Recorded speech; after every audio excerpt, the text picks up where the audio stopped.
Dear students, welcome to school.com English classes. I am Vinay Kumar and we are going to study Journey to the End of the Earth. This is the second lecture of this chapter.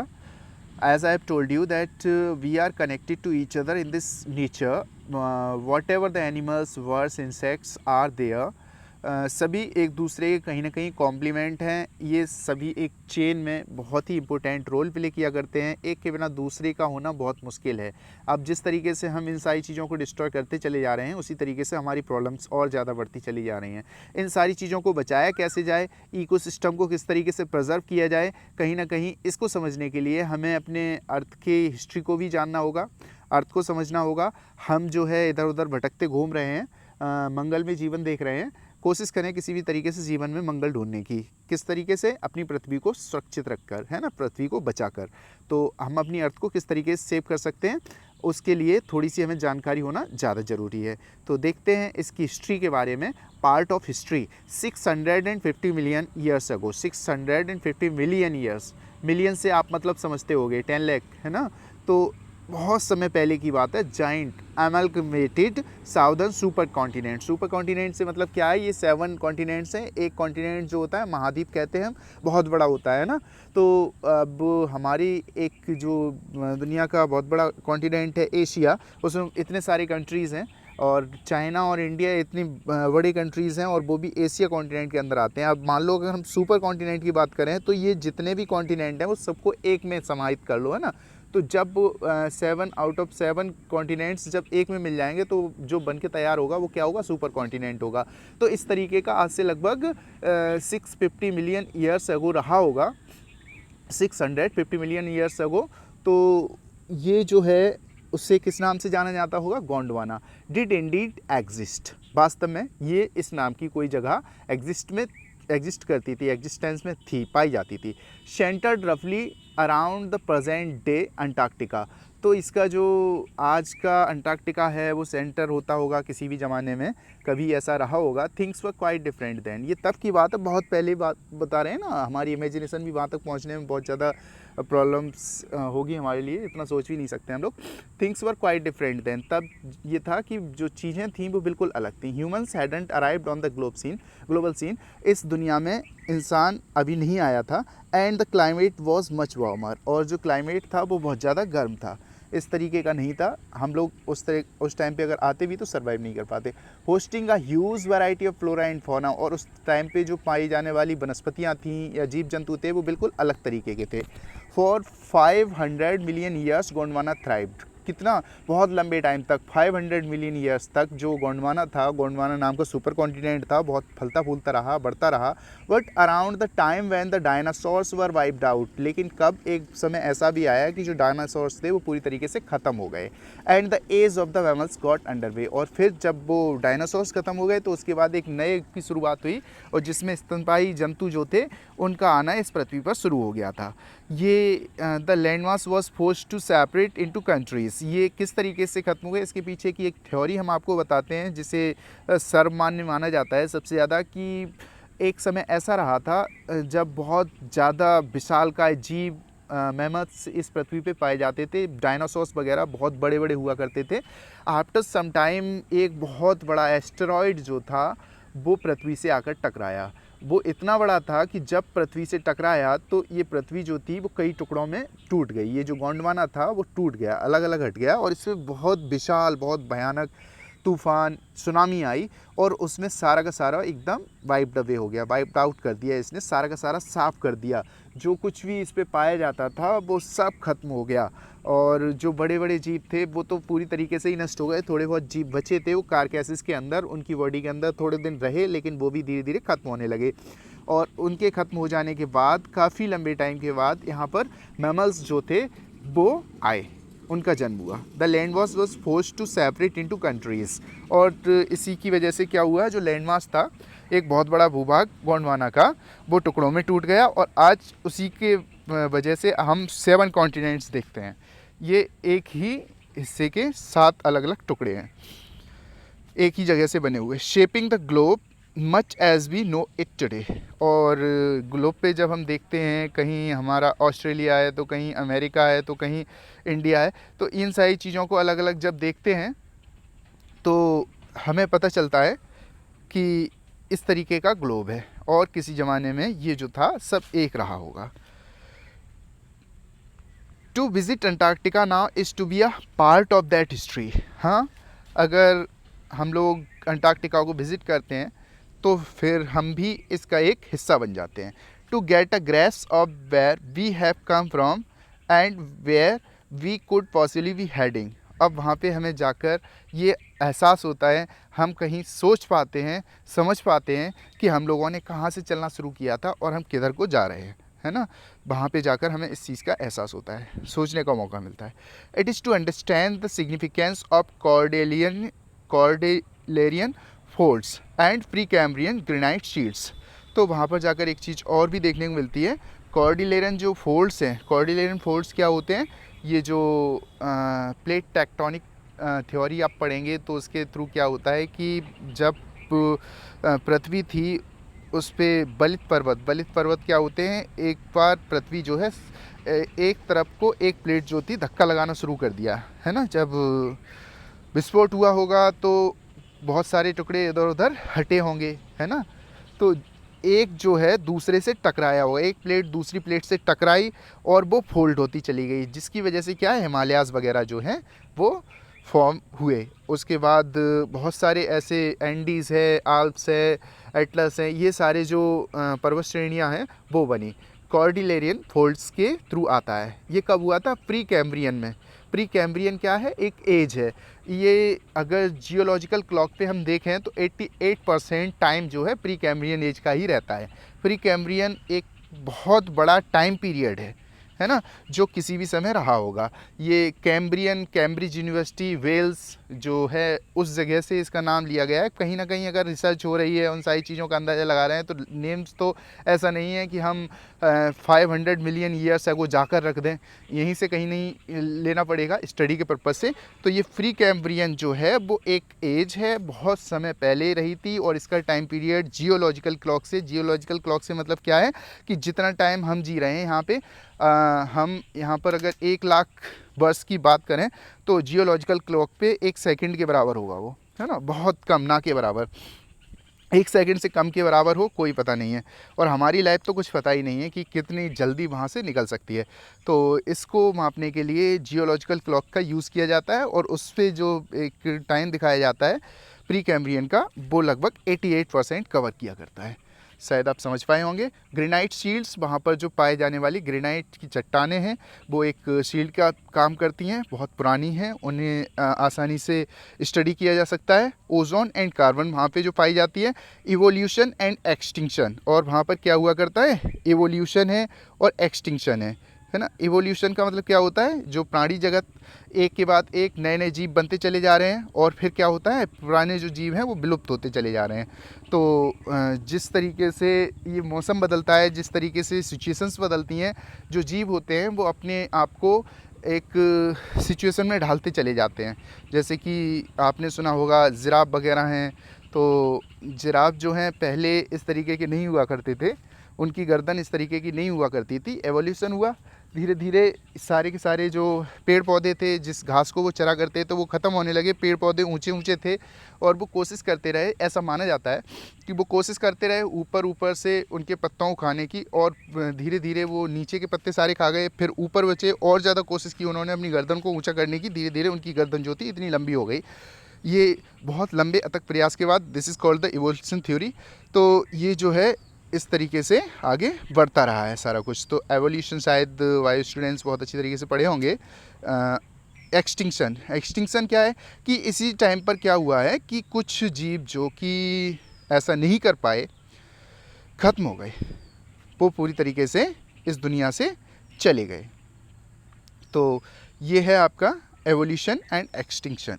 When you think about all that can happen in a million years, it can get pretty mind-boggling. अगर 1 million years में भी ऐसा होना सोचें हम लोग, तो हमारा दिमाग जो है चकरा जाता है। हमारे दिमाग का काम करना बंद होना, एकदम बहुत ज़्यादा, इतनी जानकारी हमारे दिमाग में समा नहीं सकती कि अगर हम 1 मिलियन ईयर के बारे में भी सोचें तो ऐसा पॉसिबल नहीं है कि हम इतना सोच पाएँ। इमेजिन, कल्पना करो, इंडिया पुशिंग नॉर्थवर्ड्स, इंडिया जो है किधर को बढ़ता चला जा रहा है, नॉर्थवर्ड्स, नॉर्थ की तरफ। जैमिंग अगेंस्ट एशिया टू वकल इस crust and form the Himalayas. तो अब क्या है, टकराया किससे जाकर, धक्का लगा रहा है नॉर्थवर्ड्स, जैमिंग अगेंस्ट एशिया, है ना, एशिया पे टकरा रहा है, टू वकल इस क्रस्ट, और उसकी वजह से क्या है, काफ़ी तेज से जब धक्का लगेगा तो ऊपर का जो भाग है उसका वकल, तो क्रस्ट, तो ऊपर वाला जो है उठता चला जाएगा। और इस तरीके से होता रहा, काफ़ी लंबे टाइम से होता आ रहा है। और अभी भी जो हिमालय की ऊंचाई है वो बढ़ती चली जा रही है। आपने शायद सुना होगा कि कुछ 100 या 50 ईयर्स में कुछ सेंटीमीटर इसकी ऊंचाई बढ़ जाया करती है।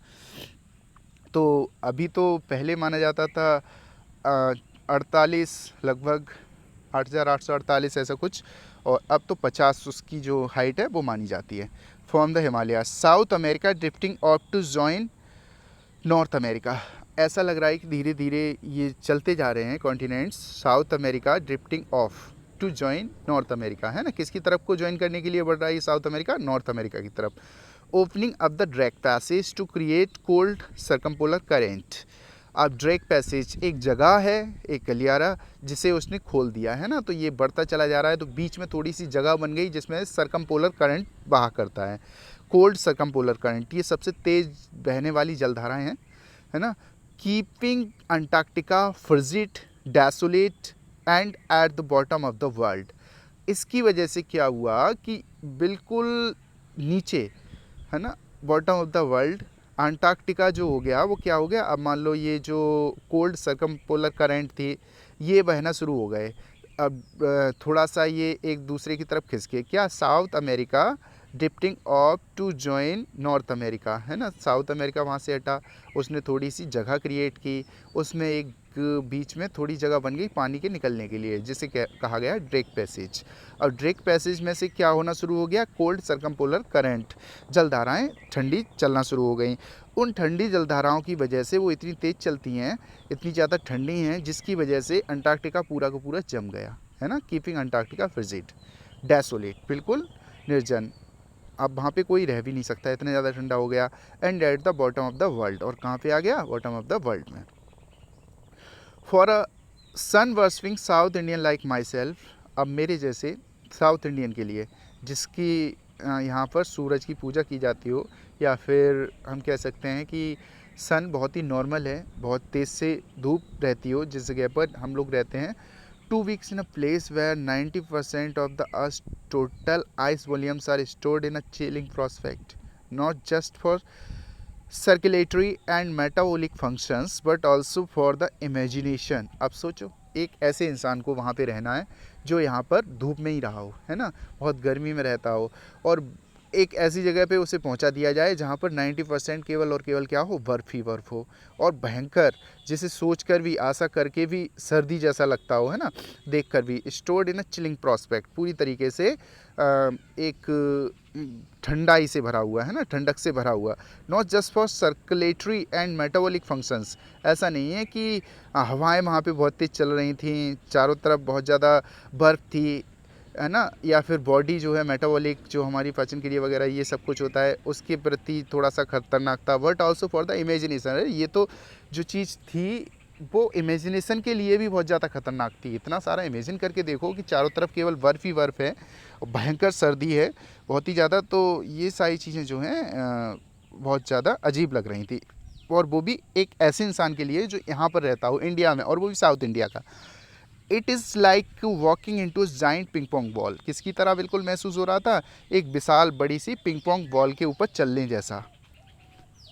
What is it, ping pong ball, तो you can check it on Google. Devoid of any human markers, ये जो था, no trees, billboards, buildings, you lose all earthly sense of perspective and time here. Devoid of any human markers, तो मतलब ऐसा था कि वहाँ पर किसी भी प्रकार की कोई भी ह्यूमन इंटरफियरेंस नहीं थी, इंसान के पद चिन्हों से पूरी तरीके से मुक्त। नो ट्रीज, कोई भी वहाँ पर पेड़ नहीं था। बिल बोर्ड्स, किसी भी तरीके के कोई प्रचार वगैरह के वो नहीं लगे हुए थे, बोर्ड्स वगैरह। बिल्डिंग्स किसी भी तरीके की नहीं थी।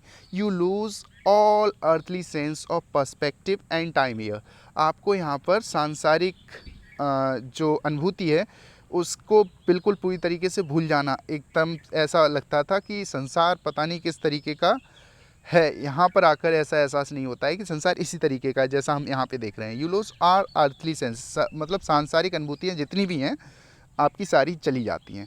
और पर्सपेक्टिव जो देखने की है ना, संसार को देखने की है, एंड टाइम हियर, और आपको समय का भी एहसास नहीं होता कि कब समय आपका निकल रहा है। क्यों? आप जब बहुत ज़्यादा भीड़ भाड़ भरी जगह पे रहते हैं, इंडिया जैसी जगह पे जहाँ पे दिन रात, वहाँ पे तो दिन रात का भी एहसास नहीं होता, क्योंकि जो ऐसी जगह है जहाँ पर 6 मंथ्स लग ऑलमोस्ट ये दिन और 6 मंथ्स ऑलमोस्ट नाइट, ऐसा कुछ होता है। तो बहुत लंबे टाइम तक, अब जब ऐसा कुछ होगा ही नहीं, दिन नहीं निकलेगा, रात नहीं निकलेगा, तो what is the importance of time there, है ना। और दूसरी चीज़ ये भी है कि जब आपको किसी तरीके का शोर शराबा नहीं है, कोई कुछ और करने के लिए है ही नहीं, तो टाइम का वहाँ पे क्या इम्पोर्टेंस। तो इस चीज़ को भी आप वहाँ पे नहीं सोच सकते कि टाइम जो है किस तरीके से, किस रेट से वहाँ पर चल रहा है। The visual scale ranges from the microscopic to the mighty. तो अगर आप वहाँ पे देखोगे विजुअल स्केल रेंजेस, तो सारी चीज़ें नज़र आती हैं वहाँ पे। फ्रॉम द माइक्रोस्कोपिक, बहुत छोटे छोटे जीव जंतु वहाँ पे पाए जाते हैं, बहुत छोटे छोटे जीव, टू माइटी मिजिज एंड माइस, तो बहुत विशाल विशाल चीज़ें भी वहाँ पे देखने को मिल जाती हैं। क्या? पहाड़ और ग्लेशियर्स वगैरह। My mites and mice to blue whales and ice worms. Mites and mice क्या होते हैं? जो वहाँ पर पाए जाने वाले विशेष प्रकार के 2 जीव। To blue whale, blue whale क्या है? Whale and ice works, ice works बर्फ के बहुत बड़े बड़े टुकड़े, हिमखंड कहते हैं। एज वी गैस कंट्रीज, कितने बड़े बड़े हैं ये हिमखंड? एक एक देश के बराबर। The largest recorded was the size of Belgium. जो सबसे बड़ा हिमखंड अभी तक पाया गया, खोजा गया है, अभी तक होंगे तो शायद इससे ही बड़े, लेकिन इंसान ने खोज नहीं पाए हैं, जिसे खोजा गया वो कितने साइज़ का है? बेल्जियम के बराबर। एक कंट्री है बेल्जियम, उसके बराबर। Days go on and on and on in several 24 hour austral summer light. तो ये जो दिन हैं वो लगातार चलते रहते हैं, निरंतर सांसारिक जो समर की लाइट है जिस तरीके से रहती है उसमें गुजरते रहते हैं। एंड यूबिक्विटस साइलेंस, और हर जगह, यूबिक्विटस का मतलब होता है चारों तरफ व्याप्त, हर जगह पाई जाने वाली। साइलेंस है वहाँ पर, अनइंटरप्टेड, किसी भी तरीके से कोई बाधा नहीं है वहाँ पे, आप किसी भी तरीके से निर्बाध हो। ओनली बाई द अकेजनल एवलांच और कैल्विंग आइस शीट, कभी कभार थोड़ी बहुत अगर आवाज़ आती भी है तो एवलांच का मतलब होता है वहाँ पे बर्फ़ का तूफान आता है उसकी, या फिर कैल्विंग आइस शीट, या फिर बर्फ़ की जो चादर होती है वहाँ कहीं पे टूटने की आवाज़, इसके अलावा और कुछ भी नहीं। कॉन्सिक्रेट्स द प्लेट्स, और वो वहाँ पे थोड़ा बहुत हलचल मचा दिया करते हैं उस स्थान पर। It is an immersion that will force you to place yourself in the context of the earth geological history. तो ये सारी चीज़ों का जो वहाँ पे उत्पन्न होना है, that will force you to place, अपने आप तुम्हें मजबूर कर देगा इस स्थान पर रख के देखने के लिए अपने आप को, इन the context of the earth geological history. किस में पहुँचा देगा? किस प्रसंग में आपको सोचने के लिए मजबूर कर देगा? Context of the earth geological history, earth की जियोलॉजिकल हिस्ट्री के बारे में सोचने पर आपको मजबूर कर देगा। तो पृथ्वी की जो भूगर्भिक इतिहास है उसके बारे में। And for humans the prognosis isn't good, और हम जैसे इंसानों के लिए, हम जैसे लोगों के लिए इस तरीके की कल्पना करना कोई आसान काम नहीं है। It's all, thank you, have a nice day.